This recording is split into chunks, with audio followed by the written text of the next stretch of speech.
You are listening to Peak One Sports.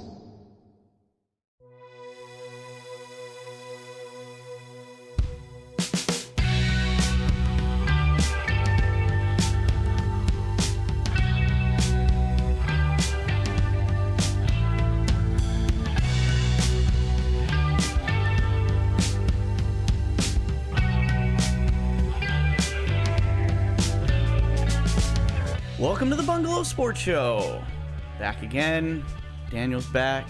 Hi. My Monday buddy, Joey's going to have something to say. He keeps saying that I'm replacing him, but you know what? It's just, the Sundays, it's football season. So it's like me and Daniel already had this planned out to be here on Monday. I was planning to do a Sunday morning part of the show with Joey and then splice it in with what me and Daniel do today, just so Joey can be on here. But then I forgot I had my niece's nephew's birthday party yesterday. Joey also said he wasn't feeling very good. And with my kid and my wife getting sick a whole bunch already since the school year started, I'm trying to keep the germs to a minimum. It's a good call. So, sorry, Joey. Sucks to be you. Yeah, dude. Whatever, dude. You're still collecting a paycheck. Like almost every time I come on here, I say, Joey, sucks to be you, nerd. Yeah. Get out. Stop working on Mondays, nerd. Like you ought to just stop. Like, it's just not healthy. I know. What does it really do for anything? It just keeps you away from this show. But this episode, like all the others, brought to you by Betalytics. Betalytics.com. Promo code PEAK1. Get 25% off. As we've been saying for the last 3 weeks, football season is here. It is a hard sport to bet on. So go and get all your prop bets, get all your money line bets from Betalytics. Be educated. Don't bet with your gut like me. I say it every week. I bet with my gut, and my gut is an unhealthy place to be. All right, whether it's the food that I shove into my mouth or it's just the betting tips that my gut gives me, don't use it. And today, Daniel and I are going to start with our NHL divisional breakdowns. And so that means hockey season right around the corner. And they do hockey. Betalytics does hockey. So if you want to start betting on hockey, if you've already been an avid hockey bettor, it can do nothing but help. 25% off. It's a steal. Go sign up. And that you'll make that 75% of that what you're paying for the profile. You're gonna make it back in spades if you use their betting tips. So go use Betalytics. I had one little personal note I wanted to bring up this week. So my son is a big an Oculus head. Yeah, he's a big Oculus gamer. Okay. Mm-hmm. We're old. I don't know if you've ever put one of these on yet. These new headsets. It's real. It's real puke inducing after a while. Actually, I got real obsessed. They have have you played the NFL game? It's like the Madden where you're all-time quarterback. You're just the quarterback, and the concept of it is awesome. Oh, it's super fun. But it's like I get like 2 series in, and I'm just like, it's super fun for like 5 minutes. Yeah, and then I just want to stand. I like how when the defense is out there, you stand on the sideline with the tablet. You know what I mean? It's like I'll just do this and just look around the stadium and watch them play because Anyway, so he's and these kids, they're going to grow up with it, so it's not going to be a problem for them, right? So, because it is, the future, and these kids play with their friends on FaceTime and iPads and shit like that, all the buddies, right? They get on the Roblox server together, with FaceTime going, and they're all hanging out and playing. Well, a few of them have Oculuses, and one of them doesn't, right? And they're all into this game Gorilla Tag right now. And you can deduce what that game is about. You're a gorilla and you play tag. Tagging, yeah. Makes sense. Because you don't have to use legs. Gorillas, they just run with their arms. You know what I mean? Okay. And I don't mind it because, the sweat just pours out. So he's getting a workout. He's getting a damn workout. So, it's there fine. Is that. It is fine. But his buddy Hugh hadn't had one yet. And he's my favorite of the friends. He's a sweet boy. And he's always looking out for his homies, and his grandpa got him an Oculus the other day, right? So now he's in on the Gorilla Tag. And I'm sitting in the kitchen and drinking my coffee on Saturday morning, and Hugh gets his Oculus set up, and it's 7:30, and they're up in there. And Andy's because you can talk to each other, obviously, right, when you're in there. And, it takes a little bit of getting used to when you're used to playing regular video games, getting used to the VR stuff. So Andy's like giving him tips and teaching him how to do the stuff. And I heard one of the funniest little conversations ever, because if you've never been in one of these new high level VR headsets, like it's jarring. Yeah, because it is absolutely. Like, some of the graphics aren't the best, but no matter what, because it's full 360, it's full immersive. Like, it takes away all of your sensory. It's freaky, right? It's nuts, yeah. And even if you do the stupid like ones where it's not even a game, it's just there's this one that called Plank that I used to put people in. So I was gonna bring that up. So I'm deathly afraid of heights. Like. I will and you'd think it'd be hyperventilate and die. stupid, but it induces the same fear. So Almar wanted me to play Plank with him and like do that whole thing just to see it. And I was just like, there's no fucking way. Dude, yeah, because you just, basically you just walk, you go up an elevator and then you walk out on a plank on a skyscraper, right? And it is fear inducing, like because it takes away all of your sensory everything, and you hear traffic, you hear wind. It's legit. So it is jarring, and they're playing gorilla tag, and like I just hear Hugh, and he's just going, "I'm so scared! I'm so scared! This is so freaky! I'm so scared!" And then I just hear Andy, "You gotta let go of reality. You gotta let go of reality." And I'm like, "What are you guys doing? Mushrooms?" Like just two 8-year-olds, one screaming, "I'm so scared," and the other one saying, "Just let go of reality." So that was my Saturday morning. It cracked me up. That's amazing. So get your kids an Oculus. They're not that expensive anymore. They're like $250. Yeah, they're not that bad. Yeah, I'm a sucker for technology, so I bought it when it was like $600. But whatever, it doesn't piss me off. I buy everything when it's brand new because I love video games. Daniel can relate. Sure can. I buy every Xbox console, every PlayStation console. I just because my wife got me and Andy a PlayStation 5 last Christmas, right? So like, and Andy's more of a PlayStation kid. He never really got into the Xbox, but again, I have all of them. I got the Switch. I've got fucking everything. You know what I mean? Switch. And we kind of redid our living room because I had like a different console in every room. So like when the kids came over, we could all play Fortnite and nobody had to split screen and shit like that. And I had the Xbox put away. I have the Series X, like the smaller one though, whatever. It's like this. It's not the big black one. It's the skinnier white Series one, right? S. Series S. There you go. Yeah. And I had it put away for a while because he wasn't using it. And then like I redid the living room that it was in, so it was like in a box. And then Starfield came out. Oh my god, that game is so fucking good. Oh, dude. And so I got it out the other day. I was like, okay, I got to download Starfield. So I like deleted everything off of the Xbox because nobody's playing it. So I'm just deleted everything, put Starfield on it. And I love it. Oh, Starfield is so good. Dude, it's fucking so good. And it's just like people complain about Bethesda games. It's just people complain. They're just complaining. Well, people complain about the Bethesda games being like, oh, they're glitchy. Oh, this didn't release right. I haven't had an issue with the glitches. It's like, do you understand what goes into that fucking game? Like, and that game specifically because of the map is like almost infinitely big. That thing is enormous. It's crazy. And I'm a sucker for like when it comes to like RPGs and stuff like that. Like I love the conversation side of Bethesda games because every response makes a difference. I love it. And I like the fact that you can go, you find like the computers and you read like what's going on in the backstory. And then like you find the plates with like dude, it's everything opens up a new mission pretty much. It's fantastic. There was the first, like one of the first things you do, and you go to the genetics lab or the xenobiology lab, and you go and you research all the stuff that's happening and everything, and it's just like it's so, like, wow, this is deep. Well, and then like I got just recently, I was trying to like kind of get through some of the main story. Yeah, one of those games where there's like infinite side missions. Which is so hard because you start going through it. It's like I'm gonna beat the whole main story, and then it's just like, but this won't take that long. No, this won't take that long. Yeah, 3 weeks later, you're still an undercover pirate with the Crimson Fleet. You know what I mean? And that's what happened to me. I was like, I'm just gonna do the main story for a while and kind of just build shit up and kind of figure out what's going on.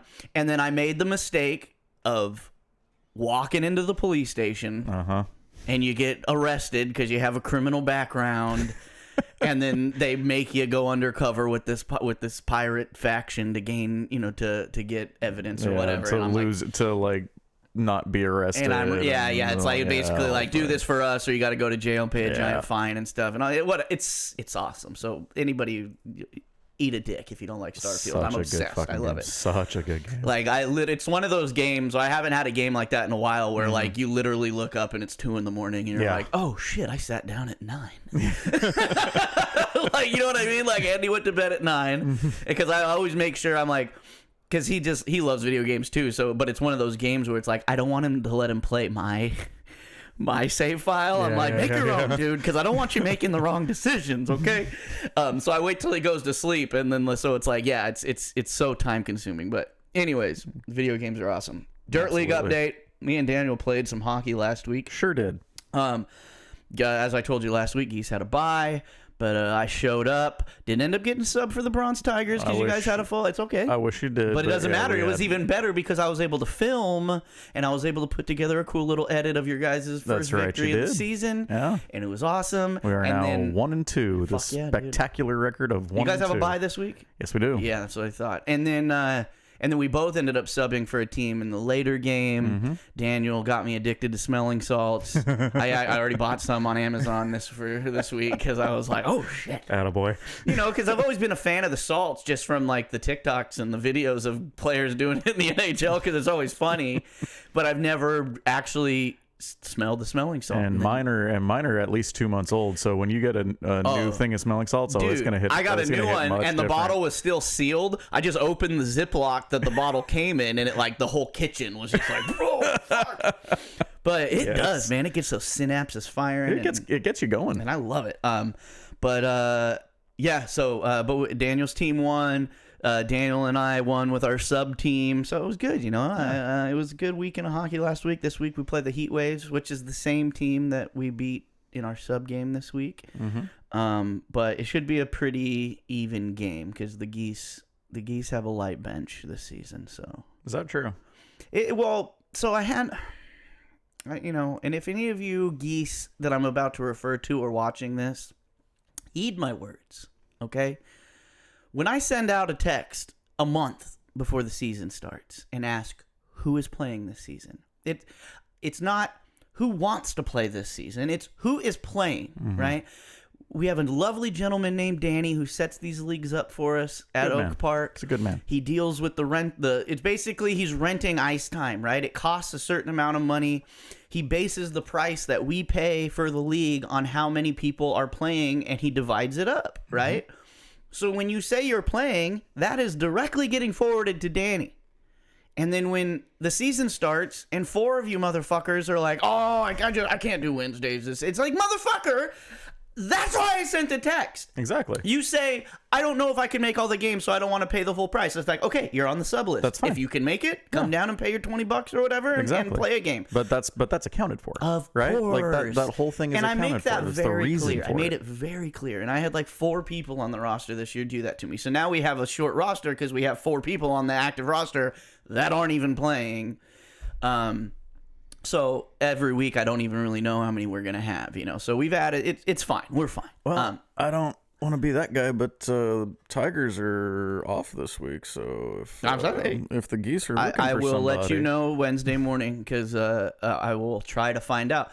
And that's the thing is I feel like people are scared to tell me they can't make it. And I'm like, no, I don't care if you come or not. I just need to know. Exactly. I don't want to get down there and be like, well, shit, I hope we got 10 guys. Like, it's just... Anyways, Geese, get your shit together. But yeah, so Dirt League, Geese are back this week. The Bronze Tigers are out the gate with their first victory. They're off to the races. Yep, finally. First win of the campaign, boys. Keep up. That's right, dude. We're gonna have a Tiger versus Geese championship. I feel it in my plums. That'd be so sick. I feel it in my plums. I honestly am actually hoping not because I'm leaving for Hawaii the day of the championship. So I'm hoping to finish 3rd. Okay. I'll be honest. Fair enough. All right, that's enough for the Dirt League. A little bit, just real quick on college football because I always got to bring up Coach Prime. Oh, they had a rough game. They got absolutely embarrassed by Oregon. People are like, the Cinderella story's over. And it's like, these are all haters. Because the thing was, it's like, yeah, they won the first 2 games. and they looked really good, but it's like they still had to play Oregon. They still have to play USC. These are teams who have the 2 top Heisman candidates in the country. It's like they're not supposed to beat these teams just because they beat Nebraska and they beat Colorado State. Like, it doesn't fucking matter. So the fact that they lost wasn't surprising. The fact that they got, as Coach Prime said, a good old-fashioned butt whooping, I think it might be good for him. It's I mean, it's nice that he said it in the way that he said it, good old-fashioned butt whooping, but in reality, it was a shit kicking. They got smashed. Yeah. Totally smashed.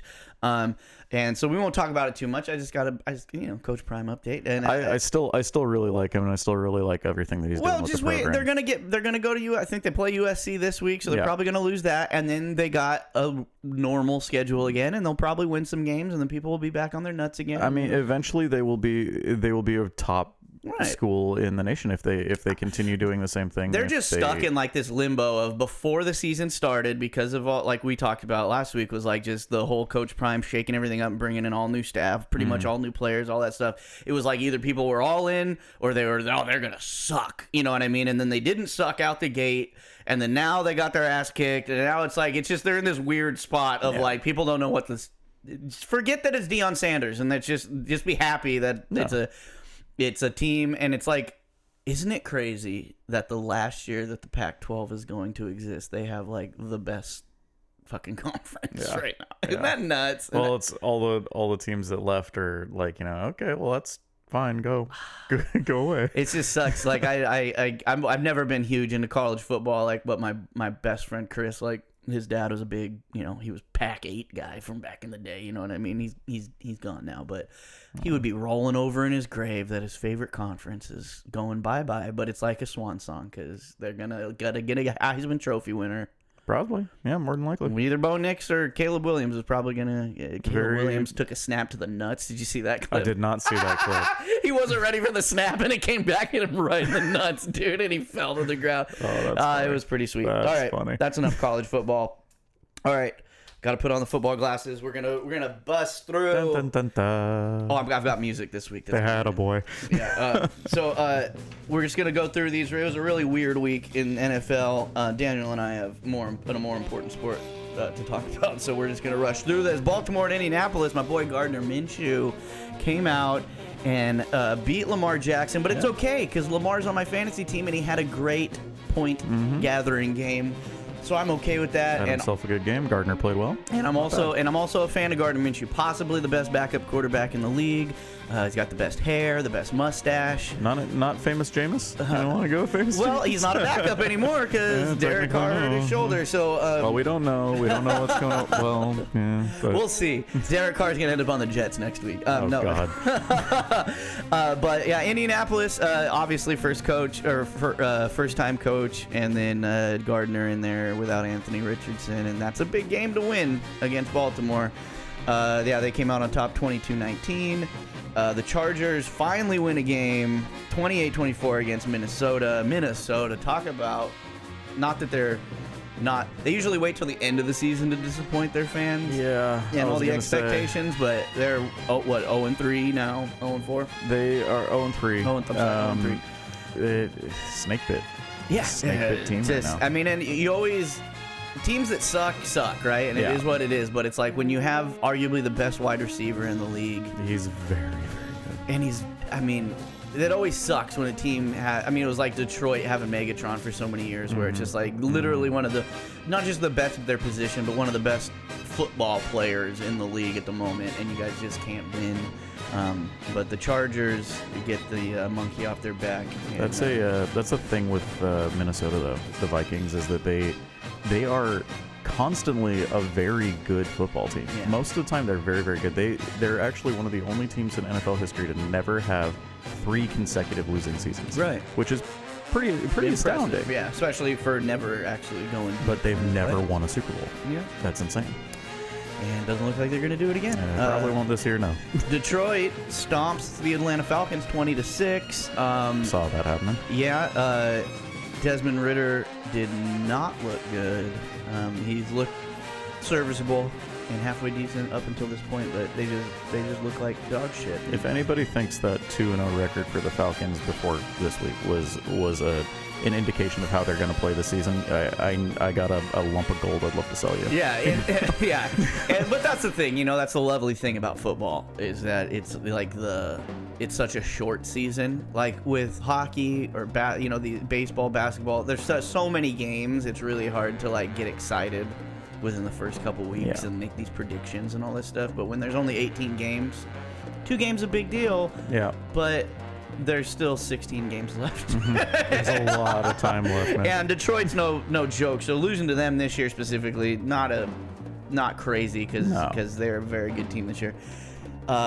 Best game of the day yesterday, Miami Dolphins putting up 70. Best game? It was the funnest one to watch. I was going to say, might be a stretch. It was like watching me on Madden on rookie level, rookie skill level, 70-20.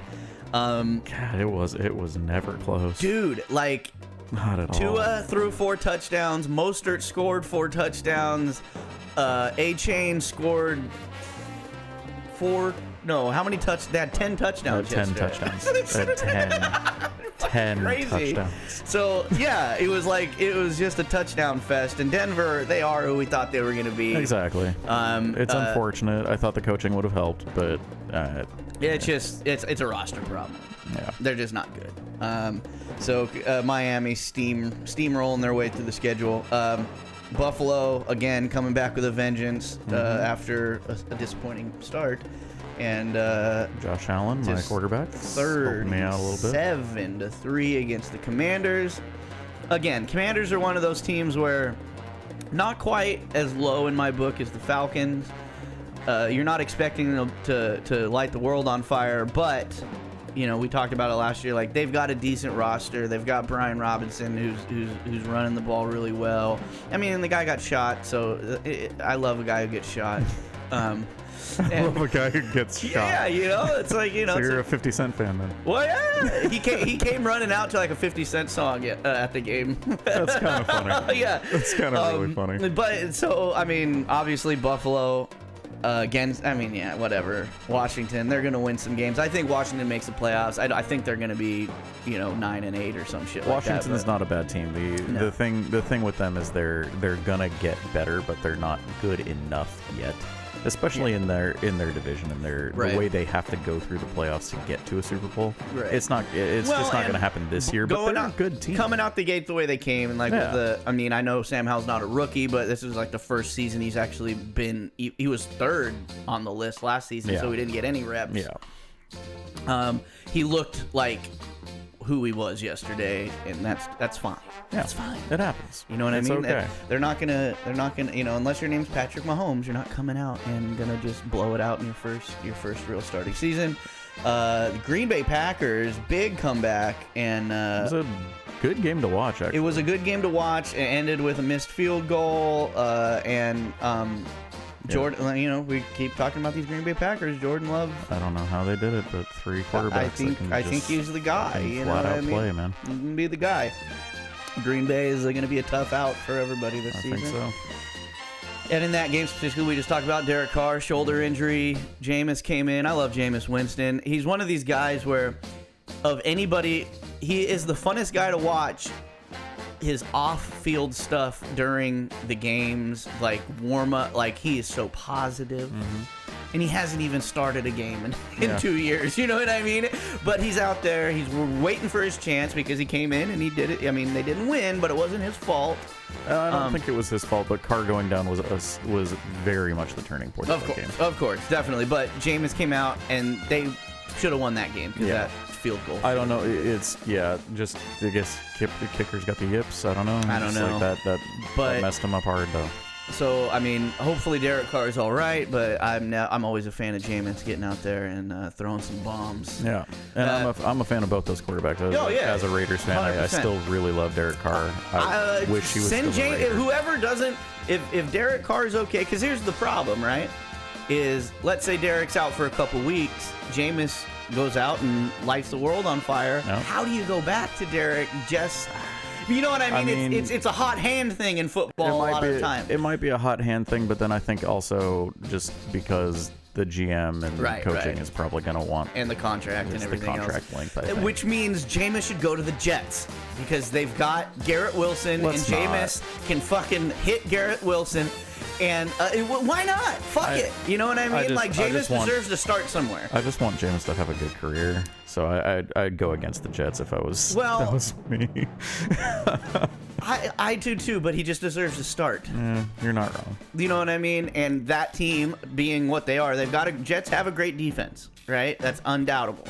Yeah. But obviously, their offense sucks a bag of dicks. So bad. But they have, again, kind of like a Justin Jefferson situation, one of the best receivers in the entire league in Garrett Wilson. He just doesn't have a quarterback who can get him the goddamn ball. Well, I mean, this is essentially the Raiders we're talking about. Right. They have 100%. They have one of the best wideouts in the game. And Devontae showed out yesterday. Sure did. But, so, I don't know. I say Jameis to the Jets. Because if you got a guy out there, because nobody gives a shit about Zach Wilson, the Jets can't... They've got Breece Hall and Dalvin Cook, right? 2 running backs that any team would want. Yeah. But they can't be successful when the other team knows your quarterback can't do anything. So if you get a guy like Jameis in there, they got to worry about him throwing the ball fucking 70 yards down the field at any given moment. Then your running game can flourish a little bit more. Then maybe they can turn it around. You know what I'm saying? Yeah. Jameis to the Jets. JJ. Cleveland smashes the Titans 27-3. One of the best highlights of the day yesterday was Deshaun Watson getting tackled in the backfield, and rather than taking the sack, he literally throws it backwards to the running back. Yeah. And it was just, I mean, obviously they won, so you can't talk too much shit, but it was just one of those things where it's like, this guy is making $250 million. Yeah. What are we doing? He's making a lot of money to do that. Jets down by the Patriots 15-10. Zach Wilson had like 6 passing yards in the first half. Yeah. I mean, just bad. And then for some reason, I mean, I know he probably doesn't want to talk about it anymore because they don't really have a whole lot of options unless they do make a trade. But Robert Saleh in the press conference saying, Zach Wilson gives us the best chance to win right now. Does he now? And I'm like... Does he give you the best chance to win because he's the only other quarterback on the payroll? That's what you should have said. He's our only chance right now. Not he gives. He's our only chance because we haven't convinced Tom Brady to come back yet. That's basically what I'm hearing. Yeah, it's just, that's why I'm saying Jameis to the Jets, dude. But the Patriots, they still suck because if you can only beat the Jets 15-10, that means you suck. Yeah. Jacksonville down by Houston. This was a surpriser. But she's CJ Stroud still has got a record of hasn't thrown an interception yet. Hey, there you go. And he looked great yesterday and scoring 37 points on Jacksonville, who is a pretty decent team. How's my boy Tank? Dude. I picked him up 20 minutes before game time. So he what was the thing I saw? He is the heaviest player to run back a kickoff, or was it a punt or a kickoff? Kickoff. I think, yeah. Heaviest player to run one back in like 50 years. That's pretty funny. I love it, dude. So there you go, Houston. Seattle 37, Carolina 27. I think Seattle's kind of just getting on track. They fucked me in my parlay, and now they've been doing good ever since. So I think they just did that specifically to screw me out of specifically for you. My $300. And then Carolina, I don't think anybody had them on the top of their list of teams that were going to be super successful. So Seattle's getting it back on track. Kansas City trounces the Bears. Taylor Swift in the box with Mama Kelsey. What was more pressure for Travis Kelce, to score for his team or score for the Swifties? Oh, score for the Swifties. I think it had to be, right? He scored for his team before. He's won Super Bowls. Right. He didn't give a shit about that other no people more. that can score. Now it's just like oh, I got people that don't watch football watching. The Swifties can't have Taylor sitting in the box and have you not score a touchdown. Exactly. Right? But everything worked out for Kelce, for the Chiefs. It's all looking up. Another surprise, probably the biggest surprise of the weekend, the Arizona Cardinals beating the Dallas Cowboys 28-16. So this was huge. I could have sworn the Cardinals were tanking.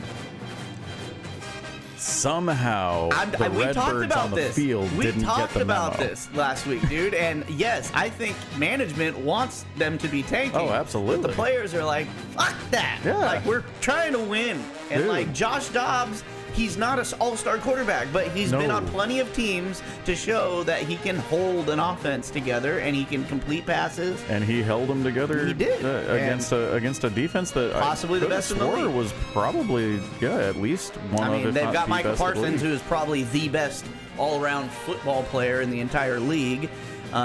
They just way to go. That was Cardinals. insane. Yeah, it was Great work on their part, man. Yep. I mean, nothing you can really say about it other than, holy shit, Cowboys fans, what are you feeling today? not good. And then Sunday night game, your Las Vegas Raiders go down to the Pittsburgh Steelers. You don't gotta say it. We know what happened. It's all good. 23-18. It's a thing that happened. Pick it to Pickens. Mm-hmm. You know, Jimmy G, that first touchdown was pretty legit. That 4th and 1. It was actually. It was really cool. Everybody thought they were sneaking it, and he pulls it back and throws a dimey dime. You know, the Raiders are the Raiders. They always they're always going to show you flashes of what could be. Yeah, which is why we all keep coming back. Yeah, and I mean, but we're ready to get hurt again. It's our teams, man. We always come back, no matter what. But yeah, that was. I mean, it was a close game. It was a decent. I mean, it was just. Yeah. What are you gonna do? I think both those teams are kind of in the same position. It wasn't a terrible game outright for the Raiders or for the Steelers. I mean, Steelers won anyway, but I mean, like, still, it wasn't a bad game. Jimmy G took a few unneeded hammerings. Yes, he did. And one of them, I thought he wasn't gonna get up. I agree I can't with remember. that. I think it might have been the third quarter or something. Like, he got freaking smashed. He got absolutely erased. And I was like, ooh, that's not good. But he was already finished the game out. Okay, well, that's it for football tonight. Monday night, another 2-game night, which I'm not a fan of the 2-game Monday night. Not on Monday night, no. Monday night should be a one thing. Like, you I want to watch tune into the game. I don't want to have to either flip back. You see me, I'm such a degenerate. I put one game on the TV and then I get my little phone holder and I attach it to my recliner and I have the other game on my phone and a headphone in. That is like wire. It's like you're mainlining football at that point. You might as well just shoot it into your veins at that point. I don't know why. And it's like, at least tonight the Rams are playing, so it's like my Rams are in it. But even when it's teams I don't give a shit, I don't know. When it's football season, again, it's a short season. I feel like I need to watch as much as I can. What do you think about the Rams tonight? I actually think Cincinnati has not been the Cincinnati of the last couple of years. I think it's going to be a really good game. I didn't put in Devontae Adams and put in Puka Nacua. Just not that I didn't think Devontae was going to score points. He always puts up points, even if the Raiders don't do well. But exactly. Puka Nacua is just, I haven't put him in, and he's been getting a lot of points. And then because, you know. I was going to say, since you put him in, like, he did not have a good week this week, fantasy-wise, did he? He plays tonight. Oh, shit. Yeah, that's what I'm saying. So that's. Well, we'll see. Well, maybe, because he's been questionable, but word is he's going to play. Cincinnati not doing well, especially defensively. So especially defensively. And are we? Joe Burrow is playing? I'd imagine he went out with that. He probably should. Calf injury. He probably shouldn't be playing. He shouldn't. Honestly. But I mean, what are you gonna do? So hopefully the Ram Jams can take care of the Bengals, but most importantly, just hopefully Puka Nacua can catch some passes and get me some points. I don't think it matters. I think I already won that game in fantasy, but attaboy. That's football. I have an 81% chance of winning my game. Okay. I like those odds. I'm leaving the glasses on because we're getting into a real serious sport now in hockey. Yes, sir. But before we get into our breakdowns, we got a couple news stories. And the first one, first, obviously, preseason has started. Everybody has got a chance to kind of see their teams play already. I have seen my Ducks play. Yeah. The Sharks had a game.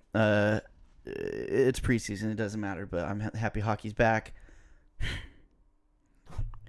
We got it. We talked about this last week.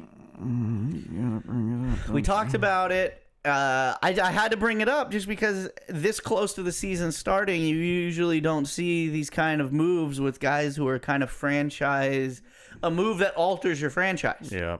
This close to the season starting, we talked last week about Trevor Zegras and the situation with the Anaheim Ducks and his contract. Situation's a good word. Yeah. Well, earlier in the week, last week, I texted you a graphic of they were only gonna the minimal money they were offering him. And it's funny because every time you text me one of these things, I just Saw see it. I know. And then you text it to me, and I'm like, I know, cool. Shut the fuck up! No, I don't need to see. I just read it. I don't need to see a picture with it. God.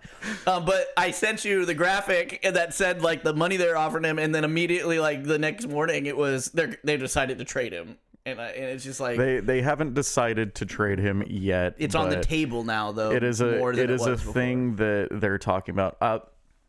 From maybe this is my Ducks bias coming out, but I'm trying to be objective on this side.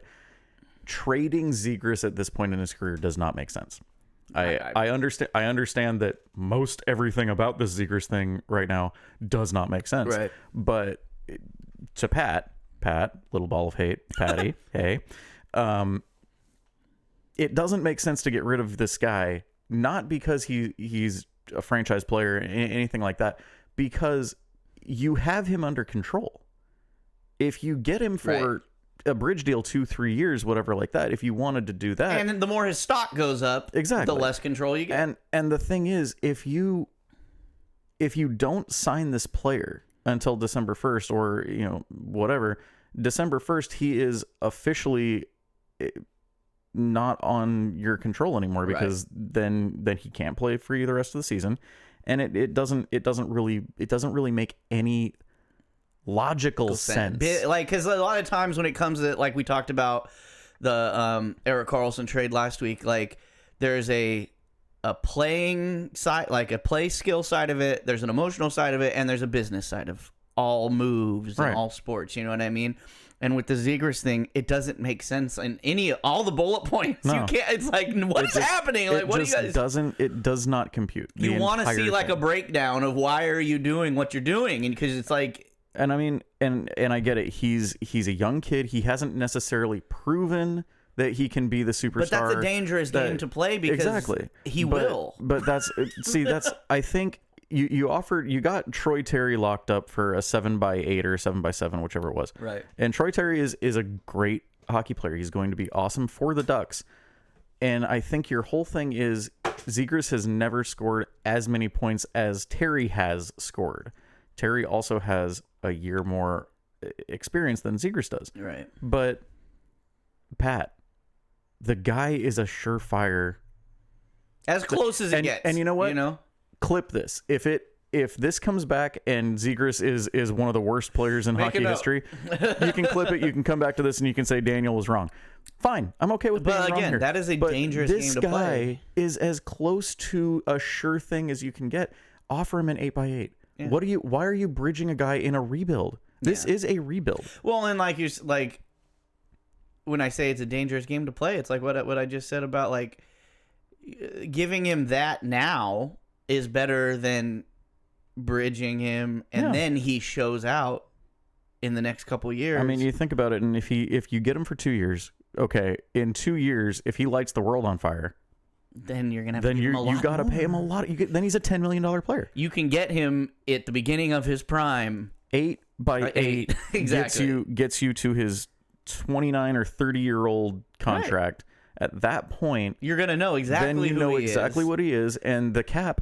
We'll go from there. Fucking hopefully in 8 years will shoot up to the moon, and then you can offer this kid 10, 11, 12 million dollars, whatever makes sense for the cap. At that point, yeah. But right now, with the potential that he's shown, it's like you go to anybody who's got a favorite hockey team out there, you've had that guy where there's a decision you have to make. It's like at the point of like, is this guy gonna be the guy, or is he just gonna be a guy? And I mean, and you have to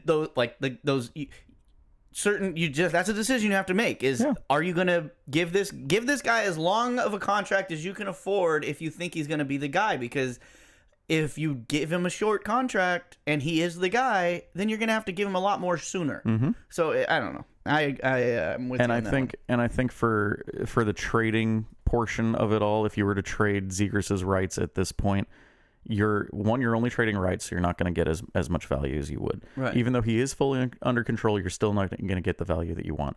But who is going to pay you the value that you want? Contenders don't have picks or prospects or anything like that. And again, the trade value isn't the trade value of a prospect versus he's more valuable to the Ducks because he's on their roster and they have the opportunity. He is a prospect, and he's a top 10 prospect. That's what you go for. These are the guys that you trade for, like you said, an 8x8 contractor that long-term lower level deal or mid-level deal right now is more valuable to the Ducks than it would be to anybody they could trade him to at this point. Yeah. So again, whether it's coaching, whether it's a front office, me and Daniel are available to all teams, not just our favorite teams. But especially the Ducks. Pat, yeah, I will be your AGM. Daniel is fielding phone calls. You can blame me for everything if it goes wrong, Pat. Yeah. It's okay. I promise it'll be all right. All right. I've done my homework, Patty. All right. No more Ducks talk. One more quick little thing before we get into our breakdowns is potential NHL considering an outdoor game in Mexico City. Would be fun. It would be. It'd be a lot of fun. I like the NFL going to the UK. I like branching out, and Mexico City. If you're totally geographically inept and you're thinking, oh, Mexico, it's too hot. Mexico City is like 6,000 feet of elevation. Yeah, so it's definitely not bad. It's a cold place. They can handle an outdoor game there. They can definitely handle a outdoor game probably easier than Australia could handle a indoor game. Did you see about that? Oh yeah, all the ice was melted in the Coyotes practice. Yeah. And and it had to be the Coyotes too, which is the funniest part about the whole thing. Of course, it's like God, fucking Coyotes. But yeah, I mean, they had an outdoor game in Santa Clara. Yeah. So we can have an outdoor game in Mexico City. So easily. I'm here for it. Had an outdoor game in LA. I went to that one. It was a great, all right, dude. Are you ready for our okay? So I screwed up my NFL preseason breakdowns. I didn't start early enough, and I didn't get through all the divisions by the time the season started. Makes sense. We're starting early. For the next 4 weeks, Daniel and I will be breaking down the divisions. Or no, 6 weeks.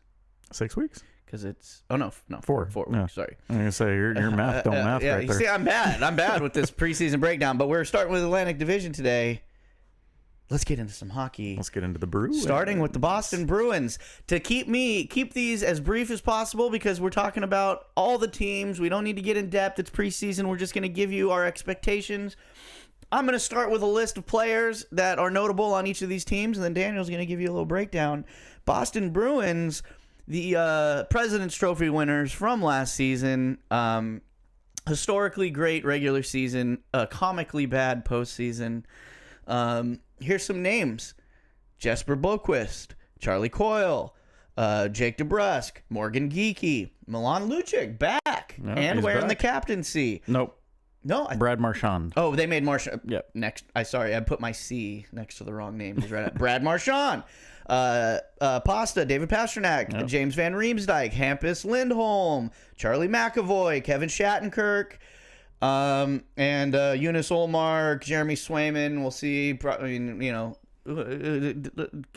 Little revolving cast of goaltenders there probably for the Bruins. It'll probably be another tandem situation as they did last year. So what do you got?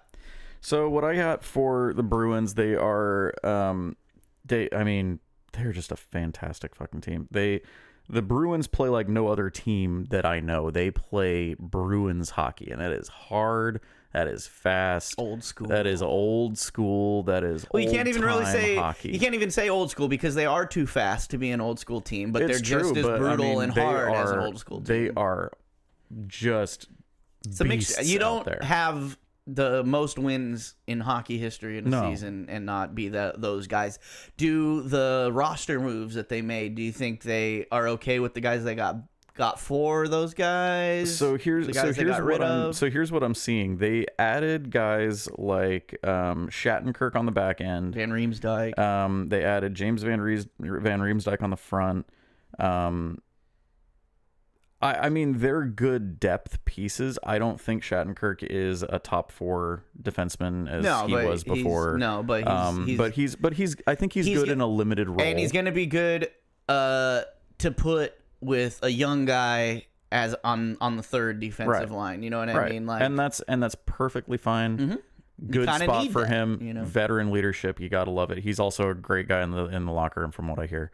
Van Riemsdyk, good player. Got him on a 1-year deal. That's 1 year, $1 million. I mean, you can't ask for much more than that. Yeah, that's the thing about the Bruins too, is they got rid of some key pieces from the team last year, but the guys they added, maybe not above in skill level, but they got them for the right amount. Right, and it's a good price. And guess what? If Van Riemsdyk sucks, then $1 million is a very tradable price. A lot of guys this year. Also, you can bury that salary in the minors if you feel like it. He's not going to go to the minors, but it's buriable.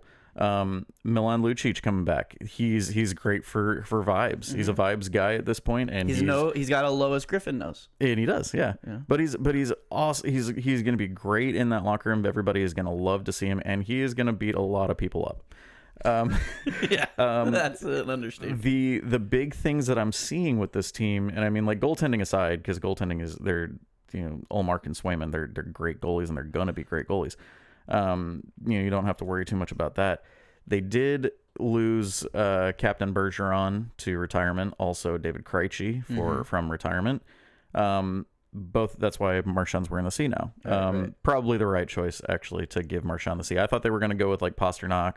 McAvoy probably could have had it, but no. Marchand C. Of all the names I just read, he's the biggest leader there, I think so too. But you look at this team up and down, not a whole lot has changed except for those 2 centerpieces.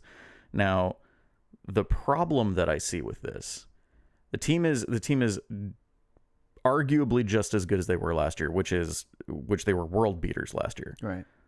They lost 4 games at home all year, something like that. Like 82 games, like it's 41 insane. Games. They lost 4 games at home. That's fucking nuts. People say historical in sports all the time. That was a historical season. It really was. But they now don't have their number 1 or number 2 center. Right. So who is their number 1 and their number 2 center?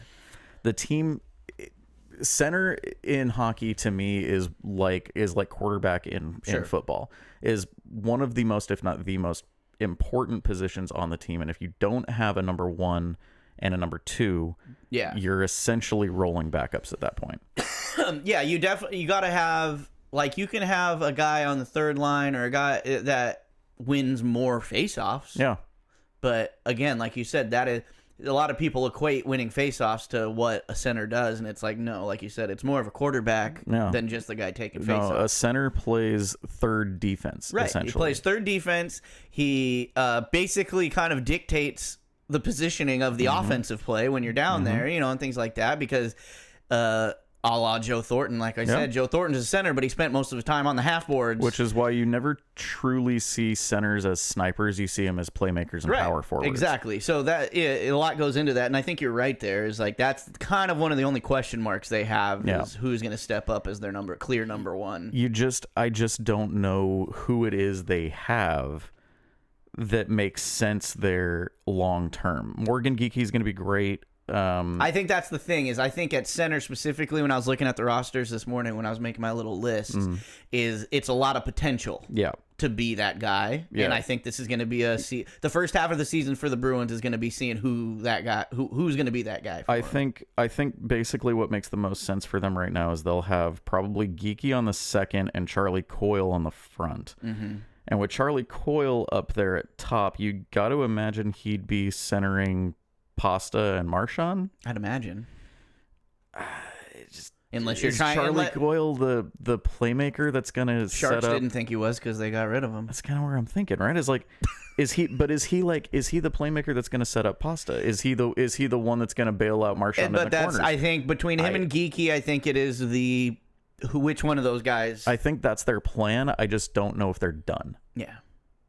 I think at the deadline they add, and I mean that's always an option. Yeah, they're going to be a good team because if that position's still in limbo, they're definitely going to, because they can't not be contenders. You know what I mean? Exactly. So it's like, well, not in Boston. and just with the season they had, basically having, other than a couple names, the same roster you had last year. Can you imagine they win the most games in regular season history and the next season out of playoffs? I would enjoy that. As the memes alone. All right, so yeah, so let's what should we do here? Let's do an ABCD grading for these teams. Your too early prediction? What grade does the Boston Bruins get? Too early prediction for the Bruins, even though we did just spend a while talking about how they are arguably worse up the middle than they were last year. They're still an A- team. The team is still very, very good. You can't not do that. People want to say what happened in the playoffs. It's the playoffs. The playoffs in hockey are a completely different game. It is a different season, a different game, a whole different can of worms. Which is why the Leafs have never been good at it, because it's a completely different game, and they win in the regular season. I saw this little infographic of it was like a cross graphic of good, bad, nervous, excited, and it had all the logos, right? And of course the Sharks are all the way down at bad, right. And the Ducks were just a little bit above them, but they were on the nervous side. More nervous than and then anything. the Chicago Blackhawks were down at bad, but on the excited side, you know. So those ones are right, but then they have the Maple Leafs way up there with the Bruins and everybody else, and I'm like, shut up! Like, what are you talking about? Put them all the way on the nervous side. They're always nervous. If you talk to anybody in that fan base, it's just nervous. They're in this division. Let's not talk about. We'll talk about the Leafs in a bit. Next team. All right, let's talk about the Buffalo Sabres. Yes, sir. Buffalo Sabres, historically bad, but historically have produced some of the best players in the league when they go to other teams sometimes. Their interesting roster that I've put together of these names: Dylan Cozens, Tyson Jost, Kyle Okposo, Jack Quinn, Jeff Skinner, Tage Thompson, Alex Tuck, Rasmus Dahlin, Mateus Samuelsson, and then between the pipes, obviously, Devin Levi, or Levy. How do they say that? Levi, right? What do you got on the Sabres? This team is going to be fun to watch, man. I tell you what. I feel like I say that a lot with the Sabres, though. Yeah, I understand it. However, come on, man. Like the team's got. They got to break through eventually, right? They got. He's on injured reserve right now, at least from what Cap Friendly says. But they got Jack Quinn, right? They got Owen Power, Rasmus Dahlin, Samuelson's back on the defense. They've definitely the team got, is on paper, one of the strongest rosters they've had in a long time. I think so. And this team is just, it's oozing cool at this point. Goaltending is going to be fun to watch. You got like you said, Devin Levi. They have a deep goaltending roster. They have listed here on Cap Friendly. They got UPL Ukko-Pekka Luukkonen. And then they have Eric Comrie also as the goalie there. I don't see Comrie playing for the team, but still a solid third choice if you need him. Exactly. I feel like, and he's a UFA, which means he's got flexibility there. So if you send him up and down, he might get claimed off waivers, but there's gonna be a lot of goalies going on waivers here after the first week of the season, big time. But their goaltending looks really, really good and young, which is awesome. Their defense looks a lot stronger than it has been in the past, which is great. Forwards, dude, Dylan Cozens, you got Tage Thompson. I know, man. There are guys on here that should be awesome superstars, and then there are guys that I think once you get past those guys, it's kind of a drop off. Right. A steep drop off. You got guys like Tyson Jost, Peyton Krebs. And me being a sucker for a storyline, you have the man with the most seasons played without a championship, and that is Jeff Skinner. Is that right? He's been in the league for 13 years. Huh. And let's see Skinner get through. I like that guy. I like him too. I think nobody benefited more from the Jack Eichel trade than Jeff Skinner. Sure. Which is interesting because he was borderline unusable when Jack Eichel was a Sabre. And now he's come back and he's earning that $9 million a year contract. Yeah. Which, by the way, if you didn't know, Jeff Skinner makes $9 million. What the hell is going on with Zegras? Why can't Zegras make 8? Not to bring this back to the Ducks, but Pat. No, I mean, it's when you go around the hockey landscape and contracts especially, and you see some guys where you're just like, if that guy's making this much, Exactly. why can't this guy be making that much? But I mean, looking up and down at their lineup, you got Tage Thompson, number one center for sure. Yeah, Dylan Cousins easy. probably second center, which is awesome. You got Zegmas. I never know how to say his name. Girgensons. Yeah. I mean, he's, for what it's worth, he's 29 now. He's a little bit older, but he's not meant to light the world on fire. He's gonna do the little things right for you. Fuck, dude, Alex Tuck. That's what I'm saying. Come on. And they're adding, a champion. Yeah. And it's like now you got that little bit of veteran savvy, but also somebody who's made it through the entire Stanley Cup playoffs and come out on the other side. Yeah. No, Tuck played for him last year. Oh, yeah. Why did I think they picked him up? They got him in the Eichel deal. You're right. But Tuck is a great player. Him and Thompson on the top end. Fuck, Thompson is just a beast. Dude. He like is, and 6'7", 200 and whatever pounds. Like, this guy just does not get moved off the puck, and he fires it like he's 5'9". Right, it's ridiculous. And like Dahlin and Samuelson on the blue line, like solid blue Absolutely. line. Okay, what's your too early grade for the Buffalo Sabres? Very too early grade. Defense is, for the most part, okay. It's not going to light the world on fire. No, they're very top heavy. Like, their first line's going to be really good, and then right. I think they're going to have a revolving door. The bottom cast. the bottom six will probably change on a game-to-game basis. Right. Forwards, top 2 lines look pretty okay. Bottom 3 lines don't look very good. And then the goaltending, they're young, but they're good. They're good. So very early, way too early prediction for them. I see them making the playoffs. Ooh, okay. They only missed by a point, 2 points, something like that last year. Right. I see them making the playoffs this year. It's a very tough division, but I see them in. I give them a solid B+.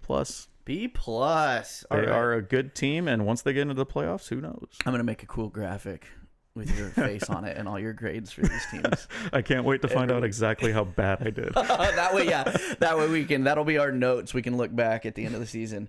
All right, let's talk about the Detroit Red Wings. Red Wings. I love the Red Wings. The Red Wings. Here's Cole's interesting roster for the Red Wings. We've got JT Compher, Andrew Kopp, new addition Alex DeBrincat, big addition. Robbie Fabry, Dylan Larkin, David Perron, Mike Rasmussen, Lucas Raymond. Great players. Ollie Took Mata. a step back last year. And between the pipes, again, this year will be Ville Husso. Oh, and I forgot. Don't forget Moritz Snyder. Sider. Yeah, I always Seider. want to say Snyder. Moritz Sider on the blue line. One thing I will say about this, because I always have to either equate it to a storyline or video games. Most of my free agent pickups in my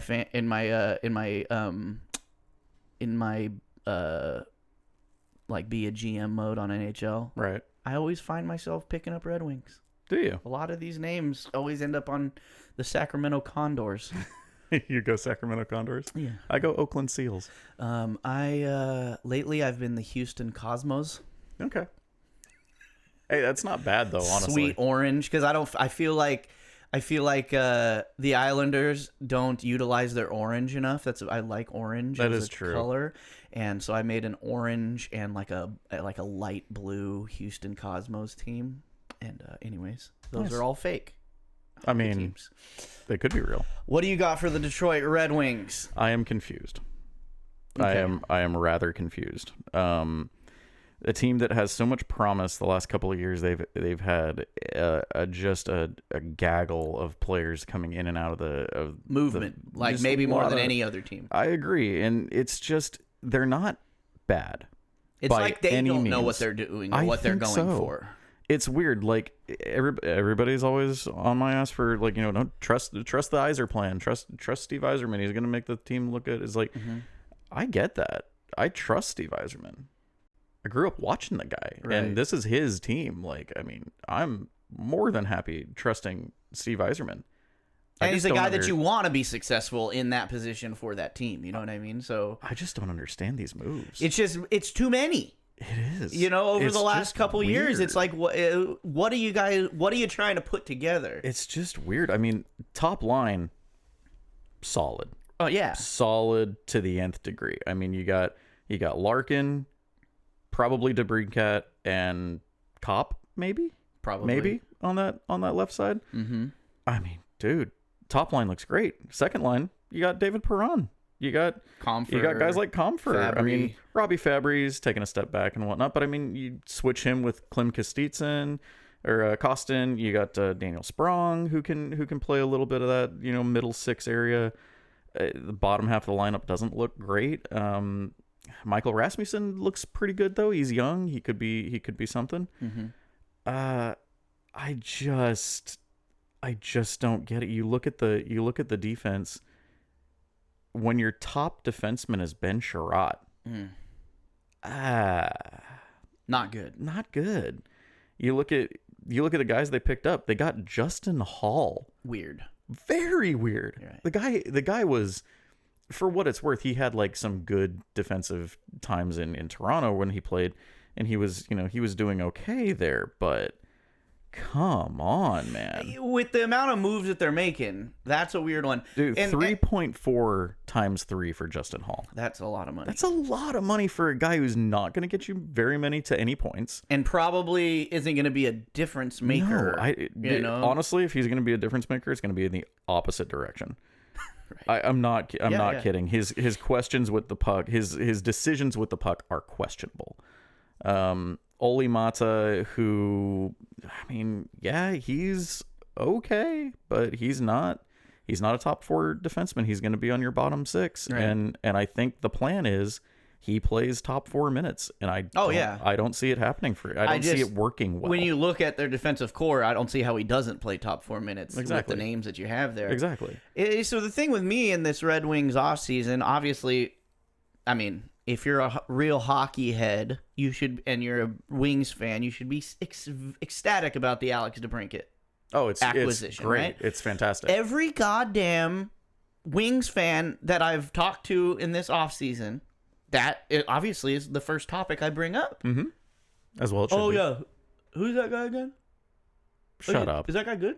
Shut up, for real. I swear to God, it's been like 3 or 4 times. Are they fucking with you, or are they being real? That's weird. And I'm like, what the fuck, That's weird, dude. You are the fan of a team that makes, over the last 3 years, has made more moves than any other team probably, if you add it up. And you get Alex DeBrincat, and just because he played in Ottawa, I get it. If you're an American hockey fan. Okay, but he was also a Chicago Blackhawk for, like, ever. Forever. But it's like, the guy, that's one of the biggest ads of any team, in my opinion, this offseason. Absolutely, this offseason, that was the blockbuster move, was DeBrincat to the Wings. That was huge.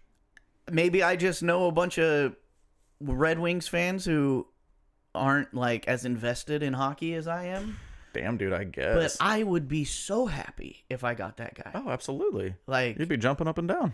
And I don't know. Anyways, that's the move. The DeBrincat move is the move of the offseason. I will say they may have given up too much for him. Maybe. But I mean, if he goes out and lights the world on fire, but then, in a world where they've overpay. made insane amounts of moves, in a world where they're giving Hall that kind of money, in a world where, it's like, I just don't understand that is a thing where it's like, okay, maybe on paper it looks like too much, but at least the name matches the money versus what are the other moves you've been making. Completely agree. I just don't get it. It all's got to make sense. I just don't. I don't get it. You got Dylan Larkin. He's amazing, and you locked him up long term. Good on you. Right. That's the right thing to do. You got DeBrincat. Good on you. Right thing to do.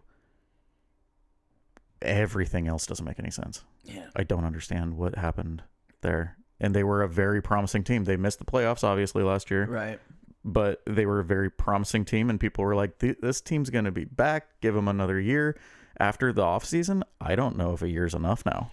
I almost feel like, other than the DeBrincat move, I feel like they made a little step backwards. I think so too. But I mean, we'll find out. And they did end up getting a very solid backup goalie in Reimer. Right. I like Reimer not as a starter. I like him. Backup. I like him as a backup goalie, and I think he's going to be. You want to know how much I like James Reimer? How much you like James Optimus Reimer? When he was on the Sharks. That's the only goal. So there's this guy who does these Sharks apparel. Like he's I forget what his name on IG is, but he does like custom Shark shirts. We'll put that in the. I'll put him up there. I bought a bunch of his shirts and I can't remember the name. But yeah, I bought an Optimus Rhyme shirt, dude. It had the Optimus Prime logo and it said Optimus Rhyme. That's cool, right? And it's like the guy, but like you said, he's not a starter. No. But he is the perfect backup goaltender because he's the guy. He has the ability to come in randomly and not fuck you. And he's stable. Right. That's a big thing. Right. And Husso last year wasn't really that stable, but I think I think that was a one-off. I like him as a goalie. I think. And with Reimer as a backup, yeah. I think they'll be all right in that department. What's your too early grade? Too early grade again. It's way too early. It's way That's too. the point early. of this. Daniel's way too early grades, dude. I don't like this team on paper. I think the team looks good from the top end on the forwards. Defense is not good. Defense is not good, and the forwards have a drop off. And goaltending it depends on what Husso's going to do. Like if Husso plays well, then the team's going to be okay and can make up for the defensive. Directly related to how their defense does. Exactly. Their defense is. But if Husso lays an egg like he did this last season, the Wings are in trouble. Big trouble. The Wings are in some trouble. I got them missing the playoffs again, and I got them at a C-. C-. I agree with you on that one. Okay, Florida Panthers time. Mm-hmm. Stanley Cup finalists right here. My interesting roster is Rasmus Asplund, Alex Barkov, Sam Reinhart, Justin Sordiv, Matt Tkachuk, Carter Verhaeghe, Aaron Ekblad, Oliver Ekman-Larsson, Gustav Forsling, Brandon Montour, and between the pipes, Sergei Bobrovsky. Yeah. Obviously, finalist last year. Surprising finalist, right? Very surprising. It was the Bobrovsky-Tkachuk show. This was the team that came in and knocked out the record-setting Bruins. Exactly. In 7 games. Will they do it again? You know what? The team's not bad. No, they're a roster of destiny. Yeah, I could see that. I mean, they got Sasha Barkov on the front. They got Matthew Tkachuk. I mean, Tkachuk and Barkov alone is enough to carry a team to a long time, a long good play. And they're kind of a team built for the playoffs because of their hard-nosed type. They really are. Their toughness and just, they did get themselves into penalty trouble in the finals, which is kind of a storyline. Not the only storyline, but a final storyline. Which I just think is odd because in the finals you're just allowed to do so much and they still get called. It's a little sus. But, yeah. So that being said, that's kind of one of the only downsides of this team. It really is. Discipline. They're just too tough, man. Yeah, discipline could be a problem sometimes. But I mean, they got Sasha, they got Matthew Tkachuk. Sam Reinhart had a career year. I mean, not necessarily a career year, but he played pretty well. Right. Sam Bennett is off and firing. They got Carter Verhaeghe, who's awesome. They picked up Evan Rodriguez. That's pretty big. That is. I like him. I like him in that middle 6 forward group. Ekman-Larsson always third solid. Line. Yeah, Ekman-Larsson. You know what? Everybody said Ekman-Larsson when he was playing Arizona and Vancouver the last couple of years. Mm-hmm. Everybody's saying how Ekman-Larsson's washed. He's not a good defenseman. He's not washed, and he wasn't a bad defenseman. He was just making too much money. Too much money and situational. Yeah, he made a ridiculous sum of money last year for the Canucks, which is, it sucks that he had to be this $8 million whatever dollar defenseman that he was when he wasn't that anymore. He's older, he's 32, he's had some injury issues, and he's not what his contract was. Got bought out by Vancouver and now signed by Florida. and he's only making 2.25, which is right. Which is right for him. Exactly. Now that he doesn't have, and I think too, going from Vancouver, who is it's a pretty hockey rich community and environment, there's less of a stigma on him to be good in Florida. Yeah, because nobody really gives a shit. Right, and I mean, like, and he's not gonna play top 2 minutes, or like he was in Vancouver. Yeah, and he shouldn't. He's what you call a journeyman. Yeah. At this point. And he's gonna sit behind, Montour. He's gonna sit behind, probably Mike. Not Mike Riley. He'll probably be ahead of him. Yeah, Forsling. I mean, Josh Mahura. He might end up playing with Josh Mahura, which would be fun to see. Mahura, a Ducks prospect. I liked him a lot. Is a good. It's a solid enough defensive core that you can look at it and you can go, not terrible. Not gonna be the end of the world. It's amazing, but it's not bad. And the amount of money he's making, if he doesn't play as many minutes as maybe he should, it's not really killing you. But I will say one thing about this team. On the defensive end, they have one defenseman locked up after this year. Ooh, that's alarming. That is Nico Mikkola on a 3-year UFA deal, making 2.5. Right. The rest of the team, they have 3 restricted free agents in Mahura, Carlson, and Kjerstad. But that's it. The rest of this roster, they are. If that doesn't scream win now, I don't know what does. It's a win now, or you're gonna have a very different roster. Exactly. And as far as goaltending goes, I mean, we still got to see what's going on with Spencer Knight. And the thing is like, obviously Bobrovsky was a huge story last postseason, and he's making $10 million a year. And we talked last episode about that's one of the things you need in the playoffs is a goaltender story, right? Yeah. You need that goaltender that's somebody who can get hot. That's what the Ducks had in Jaguar all those years in the playoffs. Is just like all of a sudden he was unbeatable. Exactly, and Bobrovsky is streaky at best, and throughout his whole career, and that was a good streak last playoffs. Agreed. So he's really due for a bad streak. Again, agreed. And I mean, you know what? He's I don't think Bobrovsky is gonna regress to the mean necessarily, because I think he remembered a little bit of what made it fun for him to be a goalie and whatnot, and I think he's gonna have find a pretty his level, decent though. Yeah, he's gonna have a decent comeback year this year, and I don't expect him to fall by the wayside again. I still would really love to see if they could get Spencer Knight back. I don't know what's going on with the kid.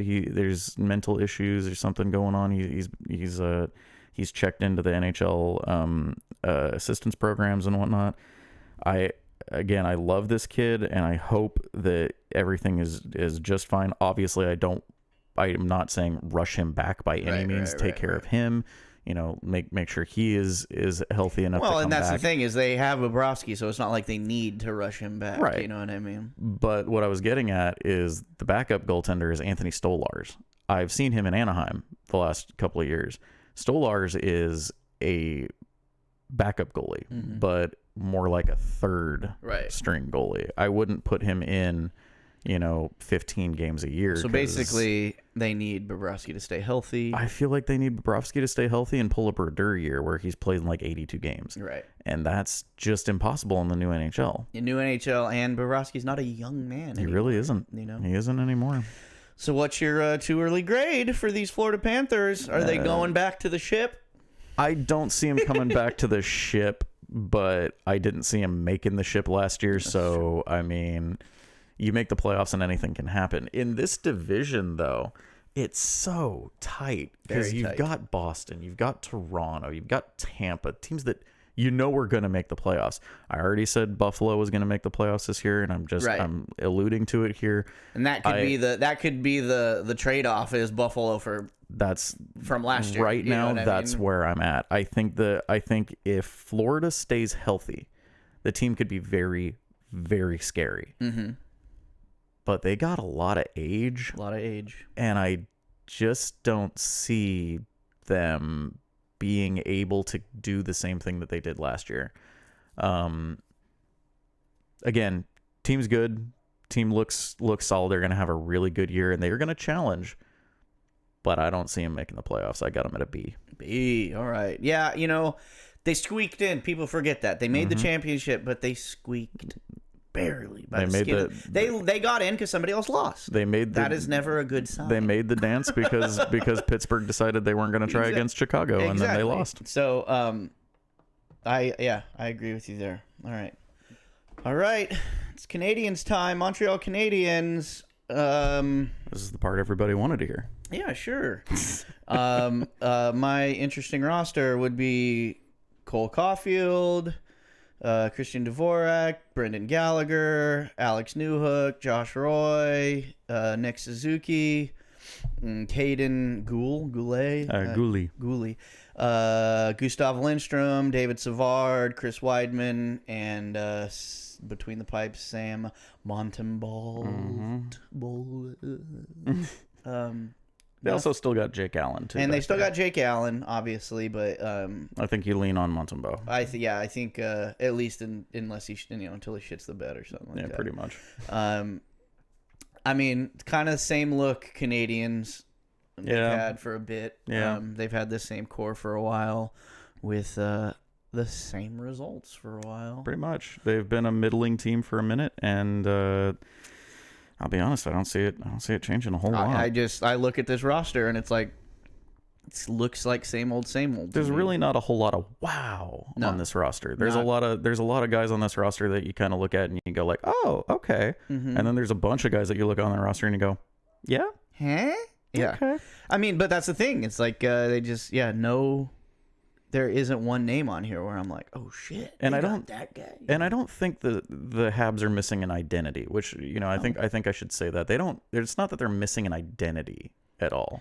Yeah, they're not going through an identity crisis. I think they know what they are, but what they are just isn't good enough. It's not enough. No, I mean you got guys on this team that are very, very good. Nick Suzuki, Cole Caulfield, sure. Brendan Gallagher, not bad. I think he makes a little too much money for what he is, but he's not bad. He's not a bad player. But not a guy that anybody on this, especially the names I just read off. It's like I don't see any of those guys leading you to a championship. No. Well, with the exception of probably like Suzuki and Caulfield, yeah. But I mean, this is the NHL, man. This isn't the NBA, and this isn't. Oh yeah. I mean, for the most part, it really isn't even like the NFL. Like, if you get a good quarterback in the NFL, you got a good team. Right. If you got a good point guard in the NBA, your team's going to be pretty okay. You've got 2-3 guys in the NHL that are pretty good. Your team's still probably going to suck if nobody else around them is any good. Yeah, it's definitely, it's like we said with some of the other teams right now. It's like, where's the drop off? Yeah. In your offense, where's the drop off in your defense? And if it comes before the second line, yeah, you're fucked. And here's what it is. I think a lot of it too is they a couple of these guys that they pick up here. They get Uri Slafkovsky. He's going to be much better this year because it's going to be his second year. He's gotten a taste of what the NHL and the North American game is. Right. He's going to be a lot more fun to watch. Kirby Dach is going to be healthy finally for the first time in God knows how long. Again, Suzuki Caulfield, that's a good top 6. Yeah. Right there. Like, we're looking at a decent top 6. However, you start looking past that. You've got Josh Anderson making 5.5 for the next 4 years. Jesus Christ. Yeah. Yeah. Wow. You've got Alex Newhook, who really didn't find much of a space in Colorado. He's going to be leaned on quite a lot in Montreal. Yeah. I don't know what the workload is going to be for him. You've got Jake Evans, who is, like we've been talking about, streaky at best. Mm-hmm. He's not a world beater. He's just not. But then you look at the defense, and boy, that is a defense. That's true. Michael Matheson, David Savard, Jordan Harris, David Reinbacher, which I like David Reinbacher, but I don't know if Reinbacher is what you want him to be right now. Right. Like, if I was Montreal, maybe I move that pick that they got Reinbacher at, and I go for because what I'm hearing in Montreal a lot is that people want this team to compete now. They're not there. They can't do that right now. And that's kind of the curse of any of these Canadian teams, whether it's the Leafs or the Canadiens. Fan base wants it so always bad. Constant. There's never going to be a season where like you and I with the Ducks and the Sharks are just like, we're all right. We're not going to be good. It's like we know what we are. We got some time. We got to build. They never get a chance to breathe. All these Canadian teams, they don't get a chance. You better win now, or we're not paying to come. Right. And it's sad to see, but most Canadian teams are not equipped or able to go through rebuilds properly because of the fan bases being so rabid. Constant pressure. And it's it happens. It's good to have that kind of constant pressure, but when you can't go through the things that you need to go through, and I mean, I don't think Reichenbacher is going to be that guy that they need. And like you said, you look at the other teams we've already gone over in this division, and we still have two more that are really good rosters. It's very good teams. The Canadians don't fit in. No, and in this division, they're going to get eaten alive. That's it's divisional for them specifically. Yeah, because. But I do want to say one thing. I love Arbor Jacki. I want Arbor Jacki to do well, and he is punishing on the defensive end. I would love to see what he can do this season. He'll probably be leaned on a little bit more. Him and Reinbacher too. Caden Gooley definitely. But like. They're gonna have to count on guys like Chris Weidman staying healthy.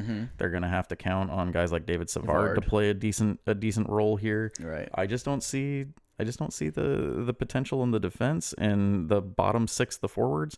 Also, goaltending is super suspect. I mean, a lot of people say Samuel Montembeault, he's gonna be great. Well, he's not there yet. Yeah, and even when you look at just goaltending. Compared to the rest of this division, not even the rest of the whole roster, they're the most suspect. Exactly. Of all these teams. I mean, Jake Allen, good backup goalie. He's not a starter. We saw that last year because he was supposed to be the starter because Carey Price was down. Right. And Carey Price is still down. He's more than likely done for his career. Yeah. Love Carey Price and wish that he would have won a cup. He had a couple cracks at it, but it just never seemed to work for him. He is one of the all-time greats that's going to miss being on that cup. Yeah, that's true. But other than that, man, I mean, you got Samuel Montembeault off waivers, guys. Like Montreal, if you're putting your hopes on a guy that you picked up off of waivers, that's a problem. Very much so. Very, very much so. I don't think they made enough moves. I don't think so at all. They like you said, with the Suzukis and the Caulfields and New Hooks and things like that, like that's a start. It's a start. And it's a good start. Of course, but they needed like a couple of Detroit moves. Yeah. You know what I mean? Like just make some moves. They needed something. Do something. Do anything. Not enough change from last season to have a different result, in my opinion. What's your grade? What's your way too early grade? I think it's safe to say missing playoffs this year, the Habs. Sorry, boys, but it's going to be sorry. They know it. Going to be at least another year, another probably 2-3 years until you get back to the dance. You got to get in a different division. Yeah. That's what it is. That's what it is. If you can get over to the Metro, you might have a chance. Yeah, for sure. But I mean, all in all, the team isn't terrible. It's not as bad as our teams. It's like it's situational because of the other teams they got in their division, and just not enough build around on those names that we like. But like I said, team's not terrible. It's just they're in that division, not and I got to give them a C, just a solid C. Like That's the fair. C on there the you crest. Go. Look at Let's that. habitants. Yep, they're just destined to be a constant C. All right. Tampa Bay Lightning, man. Is just a good ass team. It's a good ass team. They've been a good ass team. Should have went deeper last year, but they didn't because playoffs are what the playoffs are. However, what? Well, they did lose. They did lose a little bit of help in. They did. Let me go over my interesting roster. Oh, not my bad. Go ahead. Luke Glendening, Brandon Hagel, Nikita Kucherov, Braden Point, Connor Sheary, Steve Stamkos, Zach Bogosian, Eric Cernak, Vic Hedman, Calvin DeHaan, Vasilevsky in the crease. Oh yeah. It doesn't matter who they have as backup because Vasilevsky is him. He's a machine. So what were you saying about adding help? Well, they lost Braden Point. He signs in Anaheim. Actually, that's right. He did. Yeah. NHL.com. Get your fucking rosters on point. Yeah. So get him on Braden Point. Mm-hmm. Oh no, never mind. I lied. Not Braden Point. Sorry. It was NHL. The Ducks got somebody else from Tampa. I forget exactly who it was. We'll talk about that when we talk about the West. So they did lose a little bit of center depth there. That player going to Anaheim, I forget his fucking name now. But I mean, come on, man. It's the Lightning. Like, yeah. I mean, the team's been to like almost every Stanley Cup final for the last 4 years. You know, like team's fucking super good. They, and they haven't had a whole lot of movement. No, they in really that time. haven't. They've been really good with their contracts. And the guys that they have picked up, they've come in and they've settled into their roles very nicely. Right. Yeah. Pick up Luke Glendening, who's going to be that bottom four, probably fourth line guy. And contracts wise, they have a lot of guys who are willing to work with the teams to keep the team together. Speaking of contracts, though, I'll hit on a happy note for Lightning fans right now. You get Eric Cernak locked up to a 8x5-2, which is great. That's really good. Awesome. It is a great deal for a defenseman who's going to be, probably on your roster for all of those 8 years. He's a good player. Plus the cap going up, like $5.2 million is going to look like nothing in the next couple of years. Yeah. You also retain guys like Bogosian, who's smart and can play that bottom six and is a guy that real like good. One of those players where like his game is evolving towards his age and the skill level declining. Like you said, there comes a point in hockey where you have to start playing it becomes more of a mental game than a skill game. You know what I mean? Where you can keep yourself as a serviceable, especially on defense. Keep yourself as a serviceable defenseman that is a plus to your team rather than somebody that you're still trying to be a first line defenseman, a second line. It's like, no, at a certain point in your career, if you want to not just be a guy who can keep getting contracts and keep making money, but that actually provides a service for your team, Bogosian's one of those guys that is good. We talked about the aforementioned last week, Erik Karlsson, who isn't necessarily one of those guys. No. Where if he's not scoring points, he's not really doing anything out there. But it's because not to compare those two. I just meant compare the situation. Bogosian is evolving to fit his age and fit his spot on a team rather than trying to be the guy. Yeah. He's just which is rare for a first round pick, right? Right, exactly. 100%. I will say one thing about their contracts though that's scaring the living hell out of me and probably every Lightning fan out there today. Day one of training camp, Steven Stamkos, their captain, was asked, "What do you think about you're going to ask for a new contract? What are you going to do after the season? Your contract's up after the season."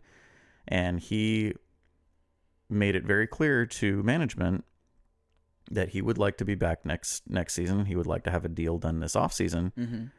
And he showed up to day one of camp, and they asked him that question, and he said, "No one's called me."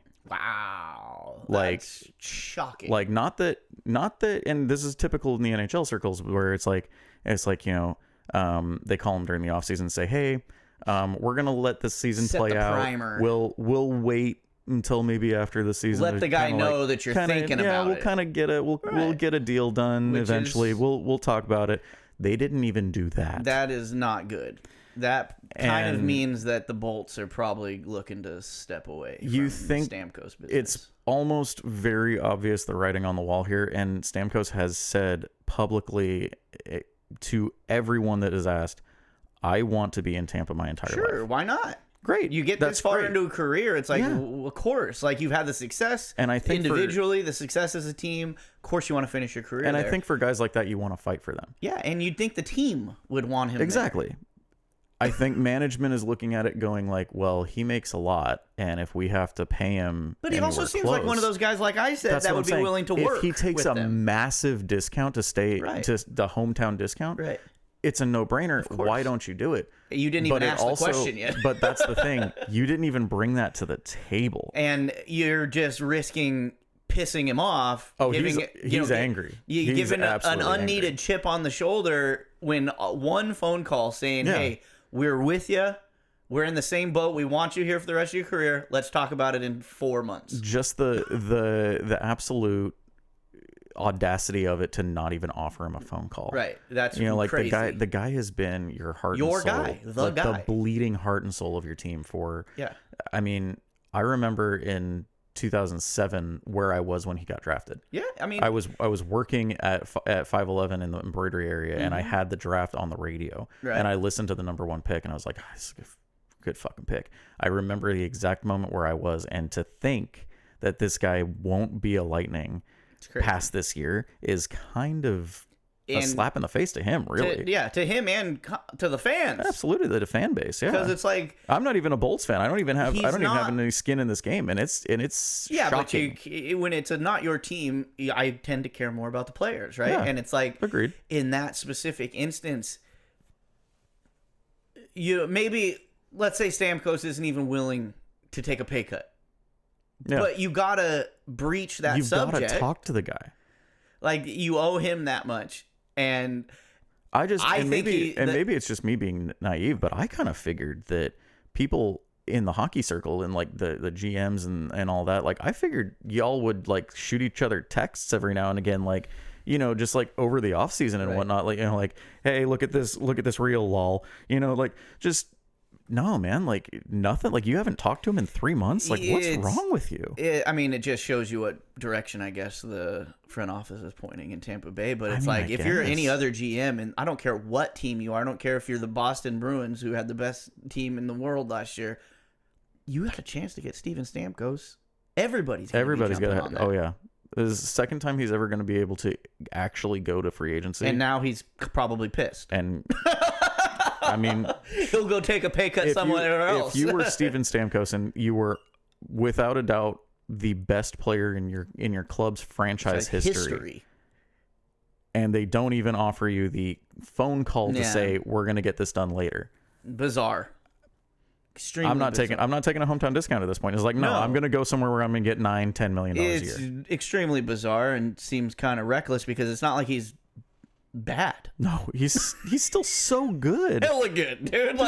That's what I'm saying. It doesn't matter how good of a roster your team has. Your team wants Steven Stamkos. So for the Lightning that's a little reckless. Oh, extremely. You know what I mean? You are really banking on the fact that he loves Tampa. And even if you say you don't, for whatever ridiculous reason, because there would be no reason in my opinion, you don't want him long term. You would be smarter to re-sign him and trade him. Yeah, if that's what you wanted to do, I guess. If you're, let's say you don't want him long term for whatever stupid reason, chances are he'll come with a no move, but still. But it's just so weird that it's like they're so just pissing him off and let him go become a free agent. Just seems really dumb. Yeah, very, very reckless, very scary if that's the position that they're in. They're putting themselves. That being said. That just breeds Steven Stamkos to go out and have a career year and he's gonna score 90 points. You know what I mean? He's gonna go out there, and not that he never has a year off, but like his off season is anybody else's career season. Yeah. But it's like he's gonna go out there with a chip on his shoulder now, and that's gonna be good for him when it comes to whether it's with Tampa Bay or anybody else signing a new contract. Yep. And like we said, they have a core that they've kept for such a long time. They've got Vasilevsky that just is always going to be good.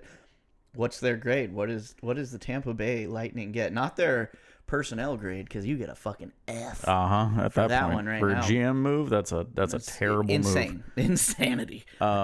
As an outside observer, this team is making the playoffs. Obviously, they could very well go deep again. This team could win another Stanley Cup. this year because there's just no reason. Short list of if teams. If you look up and down the roster, there's just no reason that they couldn't do One it. of the only teams, I'm not huge on futures bets, but if you want about a solid and of a futures bet of making the finals, right as of right now, you'd put money on Tampa Bay. Absolutely. You could put money on Tampa to make the finals. You could put money on Tampa to make the second round at the very, very least. Yeah. The team is as good as they have ever been.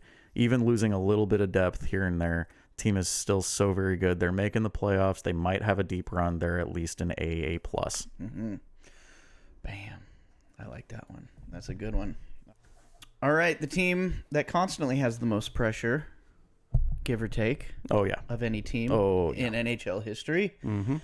The Toronto Maple Leafs, and this year is no different because although we've gone through a bunch of insane rosters in this Atlantic Division, they have the biggest Cole's interesting roster of all the ones I wrote down today because they just got a lot of interesting players. I wanna just say one thing real quick before you get into it because you're saying that the team always has the same amount of like a lot of pressure. Mm-hmm. I want to just point out because when I'm doing research for building my hockey gear and my company and everything like that, I have to do obviously percentages of where people are that play hockey, everything like that. You know, just the normal businessy stuff that's kind of boring and whatnot. I won't go into it. Right. But in the province of Ontario, where Toronto is, there are more registered hockey players in that one specific province, let alone just in Toronto alone, than all of the United States. I believe it. Yeah. And probably not even per capita. Just straight numbers. That's good. It's ridiculous. Well, but again, that plays into the fact of why they always have such a great roster because That's true. Anybody who's on a free agency year or anybody who's looking, they all want to go back home. They all want to go to their favorite team, and it's always the Leafs, Toronto Maple Leafs. They either want to play the Leafs or they want to beat the Leafs. So right. it's always like you get a bunch of guys that are super happy to play, or you get a bunch of guys that are super happy to play in the opposite direction. Right. And my interesting Toronto Maple Leafs roster is Tyler Bertuzzi, Max Domi, Mitch Marner, Austin Matthews, William Nylander, Ryan Reeves, Morgan Riley, John Tavares, Mark Giordano, John Klingberg, Jake McCabe, Jake Muzzin, Max Lejeune, and Ilya Samsonov going to be going behind the pipes again. He'll be back in the pipes for him, that's for sure. What do you got? I mean, every year they should do it. Every year based they on should their do roster. it. Every single year, especially the amount of $10 million players they have on their roster. Every single year they should be, without a doubt, the front runner to win the cup. This year, a lot of people are giving them that respect and saying that yes, they are that team. Right. The Leafs have a track record, unfortunately, of choking. They are, if you're a baseball fan, they are Chicago Cubs before 2018. You know, if you're a football fan, they are the Detroit Lions, but with the pedigree. Yeah. So, you know, I mean, like there's so much to this team. And the team is just so and every good. year in their moves, their off-season moves, it's never a dud. No. Bertuzzi, Domi, Reeves. I mean, even a couple of years ago when they went out and got Nick Ritchie and they got Andre Kasha. Ritchie didn't work out, but Kasha was fantastic until he got hurt again. Right. You know what I mean? But man, you look up and down this roster, and yeah, they do every year. They add some guys. They shuffle deck chairs on the Titanic, as people like to say. Yeah, but on maybe the best when it comes to in and out guys because it's not like they never fall on the bad end of. I don't moves, see it. Yeah, but then this season alone, just the couple of names you read off: Ryan Reeves, Max Domi, Tyler Bertuzzi. Bro, yeah, it's this crazy, team dude. got freaking tough. Yes, like they are like offensively. You already have the Mitch Marners, Austin Matthews, the John Tavares, William Nylander. Even though Tavares has lost a step, you still got Willie. You still could, and then Tavares is still just as good as 100%. like. I mean, man, great team. Like you said, adding Bertuzzi, Domi, and Reeves, it's like now they've got that playoff toughness. Yep. So maybe that's what gets them over the hump. Well, I think a little bit of it, yeah, because I mean, think about the last time the Leafs played the Lightning, round 1. Right. I think it was last year. Mm-hmm. Stamkos was like he picked a fight with Austin Matthews. Right. That took Stamkos off the ice, sure. But it also took Austin Matthews off the ice. Right. Dude, you get somebody who will throw down for Austin Matthews, somebody who will punch you in the face. All three of those names will throw down for nothing. You don't even have to give them a reason. You know what I mean? So, and with the exception of Ryan Reeves, Max Domi and Tyler Bertuzzi can also be offensive threats too. Max Domi was awesome in the playoffs this year. That's what I'm saying. So it's like, obviously Reeves is just out there for one reason and one reason alone. He's out there to punch people in the face. But with Bertuzzi and Domi, you get the option of having the toughness stay on the ice after Ryan Reeves punches somebody's teeth in. You still got tough guy. Your tough guy's not in the box for 5 minutes. You got two other tough guys that are still out there. And I think this is interesting to note too. They have William Nylander, who is most of his career has been playing right side wing. He's been fantastic on that position, and in fact, I have him in one of my keeper leagues because he's consistently good. He has been skating center this preseason. Okay. Because he used to play center in juniors, and they fear that Tavares has lost too much of a step. Okay. So they're thinking we switch Tavares to the wing, we put Willie in the middle, and then that way we have a line right there. See, that's a good line right there, and then you can just plug and play anybody in that line, same as they do for Matthews and Marner on the top end. The offensive capabilities of this team is unmatched. It's incredible, so good. The only team that's better than them on the top line is Draisaitl and McDavid in Edmonton. But after that, the team doesn't look too good after them too. Right. But I mean, on the defense, you look at their defense and they have Morgan Riley. He's very, very good. Mm-hmm. John Klingberg, defensive liability, but puts up points offensively. Right. You know, they have Giordano, who's just fantastic. McCabe. They have McCabe, who is just... Muzzin's not going to play anymore. No, he's done. He's done. Okay. Unfortunately, injuries took him down. List. Yeah, sadly enough. I like Muzzin too, but he's sadly he's gone. TJ Brody, you know, who had injury last year, he'll be healthy this year. You know, I mean, like the team is just... No, if you go online right now, go to NHL.com and look up the rosters, and you look up this team, the names I read off, the names I didn't write on my list are still names that you would want on your damn team. Yeah. Like, it's crazy. Like, but again, pressure, expectation, it's always been there for the Leafs. And I think that plays a lot into it as well. You know, they're never really able to take it easy. You know, I mean, there was a couple of years ago when the Leafs got knocked out in the first round, which, you know, funny story that, you know, never happens. They got knocked out in the first round, and like a couple weeks later, Mitch Marner posts on his Instagram that he's in a private jet. They're going to France, and they're going to go have like a weekend, him and his girlfriend or his wife or whatever it was. And the Toronto media went nuts on this and was just like, look at this guy. He's not even working hard. He's like, it's the freaking off season, dude. And take a vacation. Like what? Like, do you ever take a vacation? Like, do you ever take donuts a vacation at Tim Hortons? Exactly. Dude? It's like, do you ever take a vacation? Jesus Christ. Give the guy a minute. What the hell? He's worked harder than you've ever worked at any job you've ever had. That's the name of the game. But that's Toronto. The expectation in Toronto right now, man. So obviously they get an A+ for roster. I believe so. A+.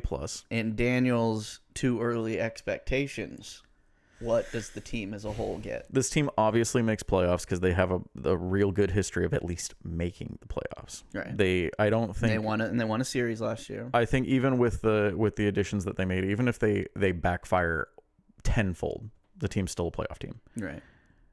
Yeah, because you get rid of Bertuzzi, Domi, and Reeves, they're still basically the same team they were last year. Plus they have Matthew Nyes coming up, and he's great. I want to see what Jason Robertson can do. They have the young guys, and they've got the the veterans. Yeah. Like, They're it's great. Just, the roster is insane. They're great. Can't say it enough. A great team, and I can't wait to watch them play.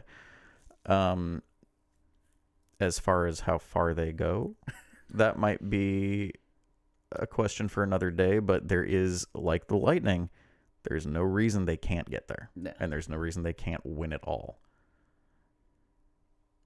Will they? Who knows? But what's their grade, Daniel? What grade? I give them an A. I'll Fair. stay off the A+, but I'll give them an A. I love what they did in the offseason, but I think this team makes the playoffs, and if they employ those guys that they got in free agency and in trades and everything like that, if they employ those guys the right way, this team is due for a deep run. Agreed. Okay, last one, Atlantic Division. Yes, sir. Almost as long as we've been alive, a constant disappointment.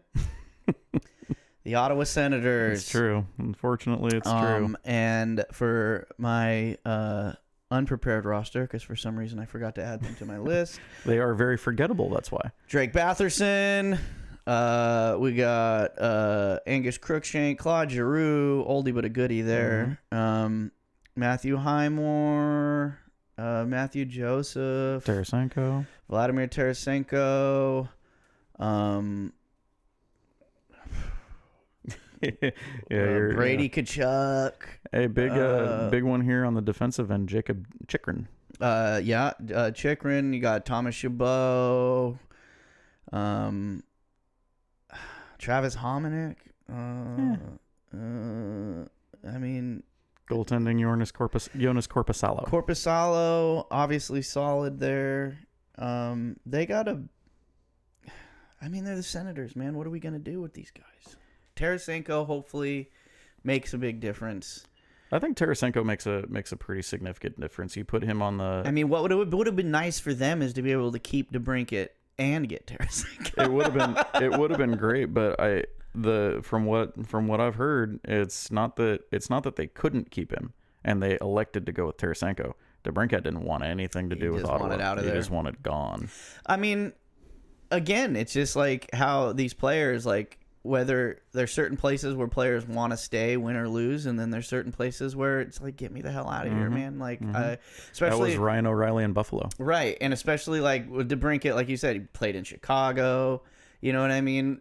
During a much more successful time. You know, it's just how long can you stay in Ottawa and not be either be the reason that they're successful or just be part of a successful organization. Yeah, I don't think there's a lot Ottawa has to offer to keep someone sticking around. There's not a lot that this team has that you look and you go, that's a good team. Right. They have a lot of guys, and guys will allow you to play a hockey game. So the difference, a guy.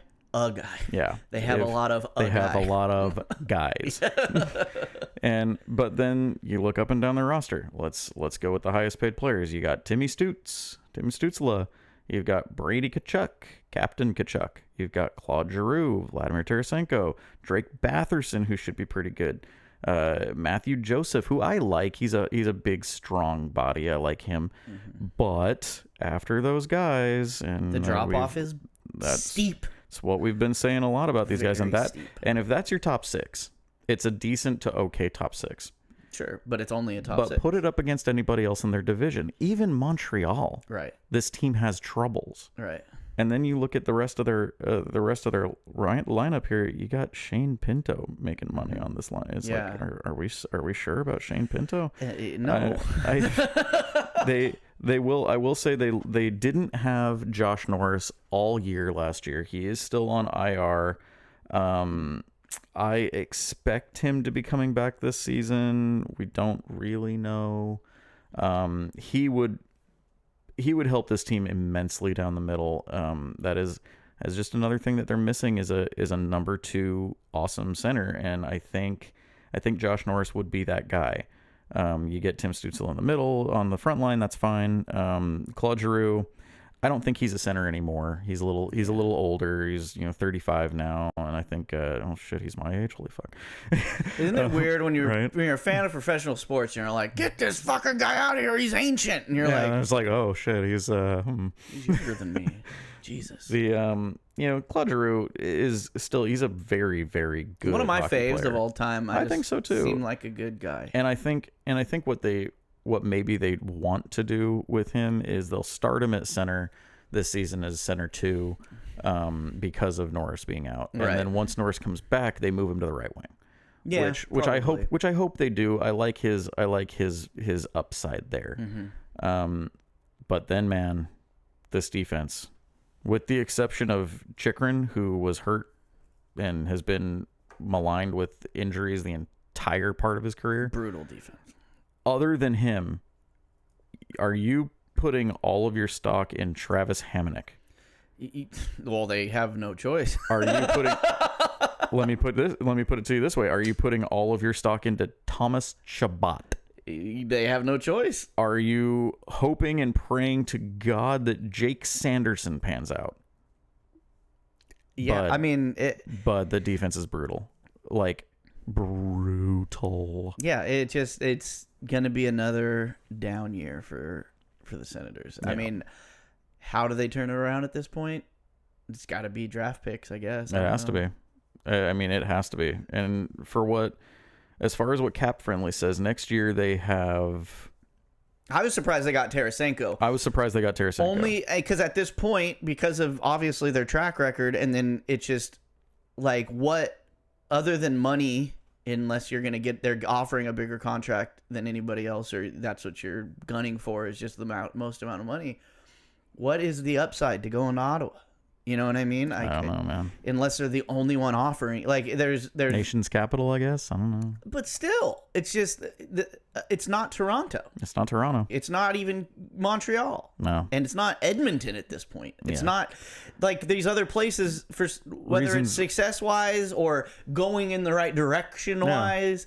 Ottawa has just been in this holding pattern since I was 8 years old. It seems like it feels like them and the Blue Jackets are in the same boat, where it's just like they don't have enough to entice people, right? But then they also don't have a team that they've built at all. That's the problem. It's weird. Yeah. But as far as Cap Friendly says, they have 2 first-round picks next year. One is their own, and one is the Detroit Red Wings, which is conditional. Mm-hmm. That's from the DeBrincat trade. Right. Not sure what the condition is. I'd like to see it. Probably performance-based or what? It has to be something like that. But you know what? The top 6 looks pretty good. Bottom 6 don't look good. Defense don't look good. Goaltending, Jonas Korpisalo, Anton Forsberg. This tandem works as a tandem. Right. If each one is playing 41 games of 82, it'll be good enough. That's not bad. Right. However, goaltending is only as good as your defense. And your defense is Jacob Chikrin. Yeah. And that's it. Yeah. I mean, don't come at me with Artem Zub is good. Artem Zub is not good. We've known this for years now. I hate to tell you this, nobody's coming at you. No. Not even Senators fans. No. Because I doubt they even know what they're doing. So what's your grade? This is our last grade. The Ottawa Senators in this stacked Atlantic Division. They get absolutely mullered by everybody else in this division. Oh, God, easy. They do not make playoffs, and my absolute definitive, you can take this to the bank grade for the Ottawa Senators is a D+. D+, and that's only because you got Vladimir Tarasenko. Yeah, if you didn't get Vladdy, that's an F, buddy. Yeah. All right, dude. Well, this was freaking awesome. Good time. Daniel came prepared with wardrobe changes and everything, baby. Sure did. So next week, we're gonna be doing the Metro, and continue on. Let's get out of here because this has been a long show. And for my shout out, because last week we had our shout out with Jaromir Jagr being 51 years old, still playing pro hockey.